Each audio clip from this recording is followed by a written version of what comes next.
आज हम धातु धातु तथा उद्धात के बारे में बात करेंगे। ठीक है, तो पिछले पीरियड में हमने धातु के बारे में रीडिंग आपको डलवा था। आज वहीं से हम लोग स्टार्ट करें। धातु में क्या होती है? देखिए, अभी तक वर्तमान समय में टोटल 118 तत्वों की खोज हो चुकी है। कुल हमारे पास वर्तमान समय में 118 तत्व हैं, जिनमें से सबसे अधिक धातुएं ही हैं। तो धातु में क्या गुण होते हैं? धातुओं में कुछ जो दिया हुआ है नीचे गुण वही होने चाहिए। पहला, धातु ऊष्मा और विद्युत के सुचालक होने चाहिए। धातुएं ऊष्मा और विद्युत की सुचालक होनी चाहिए। कहने का मतलब है, जितनी भी आपके घर में वायर लगाए जाते हैं, तार लगाए जाते हैं, सब धातु के होते हैं। चाहे वो कॉपर होगा, चाहे वो एल्युमिनियम होगा, चाहे कहीं कहीं लोहे के तार भी बांधे जाते हैं खेतों की रुधाई के लिए, लोहे के तार। या आप अपने घर में जो दरवाजा लगवाते हैं, दरवाजे के बाद एक और छोटा दरवाजा, एक और दरवाजा लगवाते हैं जिसमें जाली लगी रहती है, जिससे मच्छर कीड़े मकोड़े ना अंदर आए। वो जाली भी लोहे के पतले पतले तारों की बनी होती है। अगर उसमें भी बिजली मतलब ये धारा, विद्युत धारा टच हो जाए तो आपको करंट मारेगा। 11,000 की जितने पुराने खंभे आप देखेंगे जिसमें तार या 440 वोल्ट पे तार जाते थे, पुराने तार एल्यूमिनियम के वायर होते थे, देखे होंगे आप लोग। तो ये सब धातुएं ही हैं। तो धातुएं ऊष्मा और विद्युत की सुचालक होती है। अगर लोहे का रॉड आप बाहर धूप में रख दीजिए, छड़ वगैरह, तो देखिए आप 2 घंटे बाद बहुत तेज से जलने लगता है। साइकिल, बाइक जब आप बाहर रख देते हैं, बैठते हैं, तो जलन सी होती है ना। तो ये सब जो लोहे की धातुएं हैं, ये ऊष्मा और विद्युत दोनों की सुचालक होती है।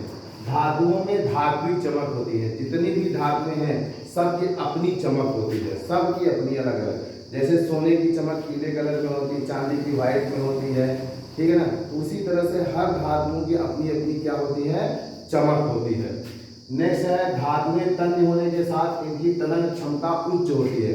धातुएं तन्य होती है, इसीलिए इनके वायर तार बनाए जाते हैं, पतले वायर, पतले पतले। देखिए अब तो नया आ गया, जैसे 1.5 mm का अगर आप तार खरीदें आरके लाइट वगैरह का या किसी भी कंपनी का, विनय वगैरह का, तो आप देखेंगे उसमें पतले पतले पतले पतले कई सारे तार डाले गए रहते हैं। पहले एक तार का जाता था, अब क्या हो गया? पतले पतले कई सारे तार उसमें रहते हैं, 4-6 रहते हैं। ठीक, तो वो क्या बनाए जाते हैं? तन्य होने के कारण उनका वायर बनाया जाता है। नेक्स्ट, धातुएं आघात वर्धनीय होती है। आघात वर्धनी का सेंस होता है कि धातुओं को हम पीट पीट के फैला सकते हैं। इसीलिए देखिए, आपके घर के गेट के दरवाजे लगे हों लोहे के, या गेट लगा हो आगे, ठीक है, तो वो सब पीट के फैलाए जाते हैं ना। तो ये आघात वर्धनी होते हैं धातुएं। सोने को भी पीट करके अंगूठी को चौड़ा किया जाता है, ठीक ना। तो इस तरह से हम कह सकते हैं धातुएं आघात वर्धनी। आघात वर्धनी का मतलब जो घात सह सके।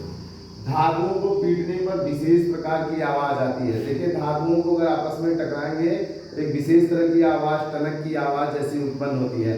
अब सोने की अलग होगी, लोहे की पीटने की अलग आवाज होगी। तो ऐसे ऐसे अलग अलग धातुओं की अलग अलग आवाजें होती हैं।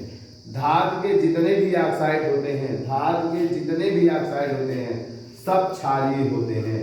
ठीक है, धातु के जितने भी ऑक्साइड होते हैं सब क्या होते हैं? क्षारीय। धातुओं के उदाहरण मैंने दिखाया, जैसे सोना है, चांदी है, कॉपर है, जिंक है, लेड है, सोडियम है, आदि। अच्छा, धातुओं में सभी धातुएं ठोस पाई जाती हैं, सिर्फ 4 धातुओं को छोड़ करके। वे 4 धातुएं कौन है? Gallium, mercury, caesium, francium. ये 4 धातुएं तरल रूप में पाई जाती है, द्रव अवस्था में। द्रव अवस्था में पाया जाता है। मरकरी को आप लोगों ने देखा, जिसे बुखार नापने वाला आता है, जिसे बीपी नापा जाता है। मरकरी जहर भी है, खा लेंगे तो मृत्यु भी हो जाती है। अब जरा ये सभी धातुएं ठोस एवं दृढ़ होती हैं।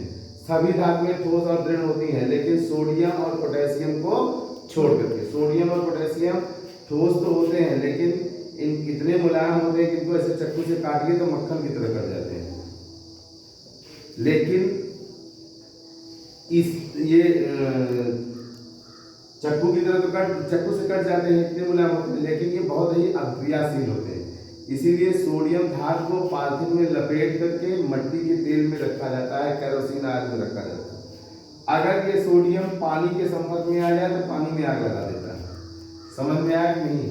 तो सोडियम को पानी में अगर संपर्क में आए तो ये बम की जैसा आवाज करता है और आग उत्पन्न होती है। अब आते हैं अधात्मय। अधात्मय कौन है? ऐसे तत्व जिनमें धातुओं वाले गुण न पाए जाए, ऐसे तत्व जिनमें धातुओं वाले गुण न पाए जाए उन्हें हम क्या कहते हैं? अधात्मय। अधातुएं भंगुर भी होती हैं और इनके ऑक्साइड अम्लीय प्रकृति के होते हैं। जितने भी अधातु के ऑक्साइड होंगे वे सब अम्लीय होते हैं। अधातुओं में carbon, nitrogen, oxygen, sulphur, phosphorus बहुत सारे तत्व आते हैं बच्चों। इसके बाद आता है उपधातुएं, मेटलवाइड। मेटलवाइड में हम आपको बताएंगे। अच्छा, इन तीनों में अंतर कुछ इस तरह से होता है जैसे एक स्त्री पुरुष में अंतर हो। पुरुष में जो गुण होगा स्त्री में वह गुण नहीं होगा। आंख, कान, नाक सबके बराबर है, आंख, कान, नाक सबके बराबर है, लेकिन स्त्रियों में क्या होती है? वॉइस पतली होती है, आवाज पतली होती है, पुरुषों में आवाज भारी होती है। उसी तरह से धातु में जो गुण होंगे वो अधातु में नहीं होंगे। धातु में क्या होता है? विद्युत और उष्मा के सुचालक होते हैं। अधातु में विद्युत और उष्मा की क्या होती है? कुचालक होती है। तो ऐसे ही डिफरेंस होता है। देखिए लेडीज में क्या होता है? उनकी त्वचा मुलायम होती है लेकिन पुरुषों की थोड़ी हार्ड होती है। उसी तरह से धातु भी कठोर होता है, अधातु में कठोर नहीं होती है। तो ऐसे ही गुण है धातु अधातु में। तो वे तत्व जिनमें धातुओं वाले गुण ना पाए जाए वे सब आंख बंद करके बोलिए क्या है? अधातु। अब नेक्स्ट टाइम में हम आपको उपधातुओं को बताएंगे। धन्यवाद।